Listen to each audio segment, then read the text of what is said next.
আমি এর যে সুফল সাইডটা সেটাও বলবো, কুফল সাইডটাও বলবো।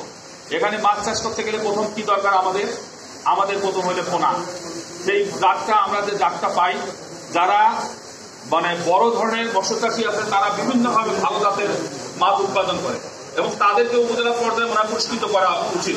আজকে আমি প্রথমেই বলবো, আমাদের মাঝে আমরা সকল সময় কিনতেছা বাজারে যায় একটি লোকের মাছ তৈরি, সেই লোকটির নাম হলো হাশেম ভাই। উনি কিভাবে যে মাছ তৈরি করেন আর সেই মাছের যে টেস্ট, এটা কখনো পাওয়া যায় না এবং সবাই এই মাছটা খোঁজ করে। আমি ওনাকে আজকে পেলাম এবং কথা বললাম। হ্যাঁ, আজার আলী পুলিশ ভাই, উনি জায়গাকে আজার আলী পুলিশ ভাই, এবং উনি যে মাছটা আবাদ করেন এটা আমাদের বাংলাদেশের গর্বের বিষয়। যে মাছগুলো যারা খাইছেন, সিলভার কিংবা রুই কিংবা যে কোনো মাছ খাইলে আপনি মনে করবেন যে ওই মাছটা আমার কিনতে হবে। এই ধরনের মাছ উৎপাদন করা উচিত। এক্ষেত্রে আমি একটা জিনিস বলবো, যারা বড় ধরনের মৎস্য চাষী আছে যেভাবে হোক তারা ভালো পোনা সংগ্রহ করে। ক্ষুদ্র প্রান্তিক মৎস্য চাষী যারা আছেন তারা কিন্তু পোনা যেটা চাষ করে, ওই যে মাছের পেট পিটিয়ে ছোট্ট মাছ থেকে ডিম করিয়ে সেই পোনা দেওয়ার পরে তার মাছ কিরকম হবে, দাঁত যেরকম হবে মাছও সেরকম হবে। কিন্তু তারা মাছকে খাদ্য ফিলার করে দেখা যায় তাদের ছোটখাটো একটা করে পুকুর নিয়ে মাছে নামছে, তারপরে তারা দেখা যায় নিজের পুঁজিটাও তুলতে পারে না। অবশ্যই তারা তখন লসে পড়ে যায়, পরবর্তী বছরে আগ্রহ হারিয়ে ফেলে।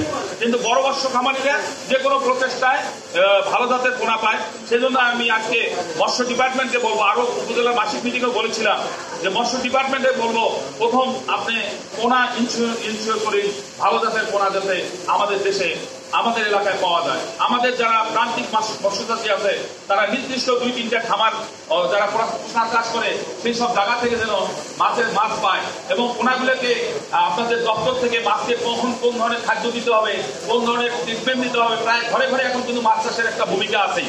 যার জমি আছে কিছু, সে জানে যে আমাকে একটা পুকুর করতে হবে। সে 66 শতক হোক 44 শতক হোক একটা পুকুর করেন নিজের মাছ খাওয়ার জন্য। সেজন্য আমি মনে করবো যে বড় যারা মাছ চাষী আছে তারা তো বিভিন্ন প্রযুক্তি নিচ্ছে, তারা এটাকে ব্যবসা হিসেবে নিচ্ছে, তারা বিভিন্নভাবে মাছটাকে চাষ করার চেষ্টা করে। কিন্তু যারা প্রান্তিক চাষী তারা কিন্তু